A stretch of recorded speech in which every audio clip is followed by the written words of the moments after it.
Bonjour, on ne va pas parler du coronavirus. N'insistez pas, c'est pas la peine. Non, c'est bon, on peut commencer.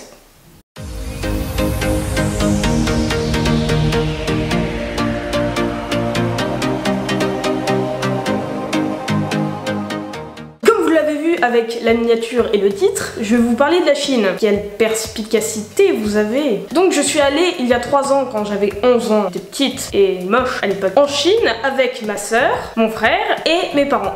Pendant 1 mois. C'était long. Donc, pour les quelques enfants de 2 ans qui regardent cette vidéo, la Chine c'est là. Voilà, donc c'est en Asie et surtout c'est très grand, donc on n'a pas tout visité, donc je vais pas vous parler de tout, juste de ce qu'on a visité et encore 1 mois c'est long quoi. Déjà, on est arrivé à Pékin. Premier détail important, la chaleur. Je déconne pas, à 10 h du mat, il faisait aux alentours des 40 degrés voire plus. Ah, on a transpiré, tu veux même pas savoir tellement c'était dégueulasse. Ensuite, après avoir rampé au sol plein de bave et de sueur, on est arrivé à l'auberge dans laquelle on allait vivre quelques jours. Et là, faut que je vous explique. L'auberge de jeunesse était dans des hutong ou des hutong. Je sais pas en fait comment ça se prononce, c'est compliqué, je parle pas chinois donc... Les hutong, c'est un endroit avec plein d'habitations et c'est un vrai labyrinthe. Les rues sont petites, les maisons se ressemblent et on s'y perd très facilement. Un jour, on a mis 1h30 à retrouver notre chemin là-dedans, c'est horrible. Non, parce que en même temps, t'as la pression qui monte, t'as tout le monde qui se crie dessus, t'as moi et ma soeur, on était là et il faut demander de l'aide. Non, on va se débrouiller avec le GPS. On y va. C'est par là, non, c'est par là. On y est presque. Les hutong sont des quartiers résidentiels pékinois datant de plus de 700 ans. Mais entre 1990 et 2010, lors d'une campagne d'urbanisation, ces quartiers traditionnels ont été rasés pour construire des résidences plus modernes.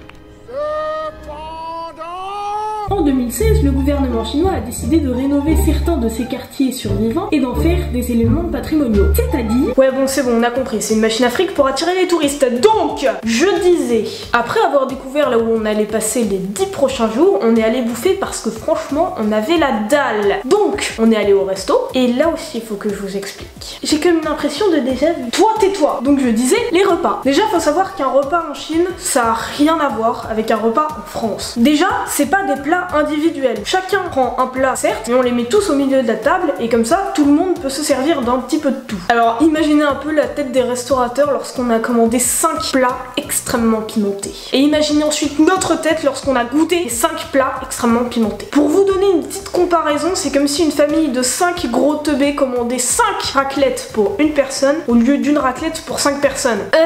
Et ouais, c'est... Ah, ça fait mal. Ouf. Je vous rassure, on n'a pas recommencé après. Genre, vraiment pas. Bref, parlons tourisme. Parlons bouffe. Beaucoup de stéréotypes circulent comme quoi les Chinois mangent du chien ou du chat. Que nenni. Non, premièrement, déjà, tout ça, c'est que dans certaines régions, certains jours, et encore, les scorpions et les araignées, c'est juste des attrape-touristes. Les vendeurs font croire qu'on en mange en vendant, alors qu'en fait, personne mange ça. C'est dégueulasse. Bah oui, réfléchissez un peu, quoi. Enfin, des araignées, du quoi encore? Ensuite, il faut que je vous parle de 2 plats. Premièrement, le canard laqué. C'est tellement bon. Déjà, le canard laqué, c'est une préparation bien spécifique. Tu prends ton espèce de steak là de canard, tu prends ta tranche, tu sépares d'un côté la viande, de l'autre le gras. La viande, vous êtes pas prêts hein. La viande, tu la mets dans une crêpe avec de la confiture, de la pâte de fruits, des crudités, tu roules le tout. Ensuite, tu prends le gras, tu le trempes dans le sucre et tu gobes tout. Trop bon. Ça tue sa mère, je te promets. Le deuxième plat, c'est la bouchée vapeur. Tu prends ça au petit déjeuner, t'as assez de carburant pour toute la journée. Là, c'est bon, tu manges plus rien. Même le canard laqué, tu passes à côté, tu fais plus faim. La bouchée vapeur, pour vous donner une idée, c'est une sorte de brioche, comme ça, voilà, avec à l'intérieur soit de la viande, soit des légumes. Et c'est très bon. Ah ouais, le matin, comme ça, c'est...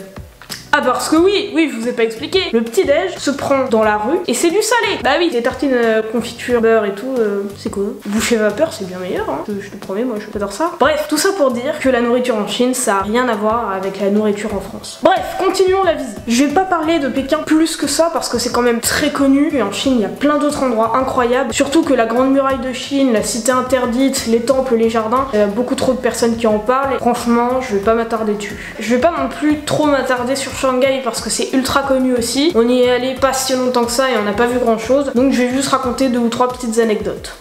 Premièrement, on est allé au musée des robots. C'était incroyable. Il y en avait qui dessinaient, d'autres qui jouaient aux dames, d'autres tiraient à l'arc. Beaucoup mieux que moi en plus, c'est dégueulasse. Les gens sont incroyables. Une fois, on a perdu notre téléphone dans le métro. Une personne l'a trouvé, l'a donné au personnel, on a retrouvé le téléphone. Tout simple. Je sais pas, mais si tu perds ton téléphone dans un métro en France, ça se passe pas pareil, tu vois. Excusez-moi, j'ai perdu mon téléphone portable, vous l'auriez pas trouvé par hasard? Non. Bon chérie, tu peux m'appeler là s'il te plaît, parce que j'en peux plus.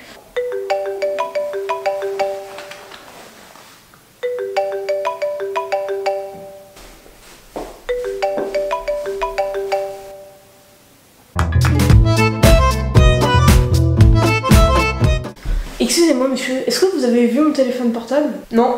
Excusez-moi monsieur, est-ce que vous avez vu son téléphone portable? Non. Excusez-moi madame, vous avez vu son téléphone portable? Oui, j'arrive tout de suite.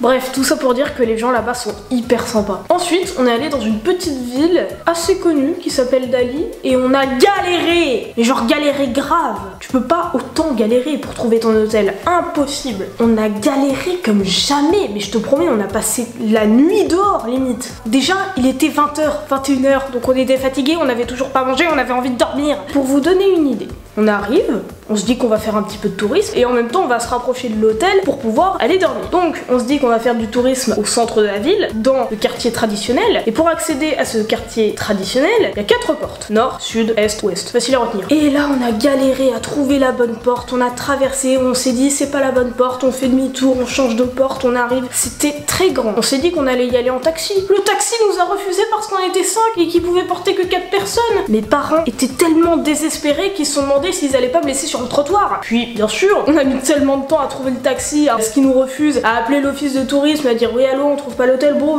démerdez-vous. Il était 22h, on était fatigués. J'avais 11 ans je vous rappelle, 11 ans, pas 14. Tu vois, genre j'étais pas comme ça, moi j'étais comme ça à l'époque. C'est déjà plus compliqué. Ensuite, après avoir de nombreuses fois appelé l'auberge pour qu'ils nous guident, sachant que c'est payant bien sûr, hein, on peut pas les appeler gratuitement sinon ce serait trop facile, on se rend compte que pour accéder à l'hôtel, faut traverser une autoroute. Mais oui, mais bien sûr, vous voulez nous tuer en fait. Pour vous donner une idée, il y avait une autoroute qui traversait la ville. Bien sûr, ils avaient installé, je ne sais comment, un passage piéton pour pouvoir accéder à l'autre côté de l'autoroute. Et c'est là qu'on a découvert les problèmes psychologiques de mon père. Une autoroute, les voitures ne s'arrêteront pas, même s'il y a un feu. Donc... Ah mais on a tiré une tête lorsqu'on l'a vu commencer à s'avancer sur le passage piéton. C'est une voiture, je déconne pas, mais vraiment pas. Et c'est arrêté à peine 1 mètre de lui. Mais quelle idée de mettre une autoroute au milieu d'une ville. Un passage piéton au milieu d'une autoroute. Franchement, c'est quoi l'idée? Donc bien sûr, après avoir fait des grands mouvements pour arrêter la voiture, et bah la voiture s'est arrêtée. Du coup, il y a toutes les personnes qui attendaient que les voitures s'arrêtent, qui se sont dit bon, bah on suit hein. Du coup, il y a tout le monde qui a traversé l'autoroute, donc compris. On y est arrivé à cette auberge à 23h. Fatigué, on n'avait toujours pas mangé, tous les restos étaient fermés. On est arrivé, on a fait ah. Mais bien sûr, notre calvaire n'était pas fini. Alors, l'entrée de l'auberge faisait cette taille. Voilà, t'avais un long couloir comme ça de cette taille avec au bout la porte. On avait des sacs à dos très larges. J'arrive pas à passer. Quand on a vu que l'entrée était si étroite, on s'est demandé si on s'était pas trompé. Heureusement, on a réussi à passer quand même, hein, voilà. On est arrivé à l'auberge. Waouh! Après tant de temps, on arrive, tu vois, genre on n'y croyait plus. Mais on y est arrivé. Ensuite on s'est incrusté chez des gens dans leur garage pour manger des brochettes parce que tous les restos étaient fermés à 23h, bien sûr. Ça fait du bien. Les jours suivants à Dali, on a visité des jardins, des temples, des marchés, bref tout ce qu'il y a de plus normal. Mais surtout une montagne. Waouh! Cette montagne était super stylée. C'était un chemin de pierre comme dans les films en fait. Traversais toute la montagne et sur les côtés t'avais des abris avec l'architecture des temples. Waouh!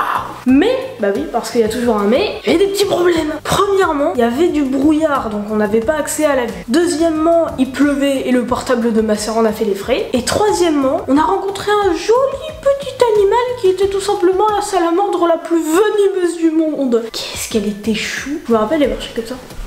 Ah ouais, elle était trop mignonne. Moi j'aurais bien aimé la toucher, mais on pouvait pas. C'est con. Et c'est ainsi que nous sommes rentrés à Dali et qu'on s'est reposé et qu'on a continué le tourisme. Ensuite, on est allé dans un village pendant quelques jours, on est rentré à Pékin et on est retourné en France. cette vidéo est terminée. Je suis désolée qu'elle ait pas duré plus longtemps. Je vais vous mettre des photos à la fin, mais je ne pouvais pas parler de tout le voyage parce qu'un mois c'est beaucoup trop long. J'ai déjà essayé de parler du plus de choses possibles et des choses essentielles qu'on peut pas forcément deviner tant qu'on n'est pas allé en Chine. C'est un super pays. Si vous avez l'occasion d'y aller un jour, bah allez-y, franchement c'est trop beau. La bouffe est très bonne. Donc vous pouvez bien sûr vous abonner à ma chaîne YouTube, ça me ferait très plaisir. Mettez un petit pouce bleu. Vous pouvez me rejoindre sur Instagram, je mets le lien dans la description. Je vous laisse avec quelques petites photos de la Chine. C'est parti!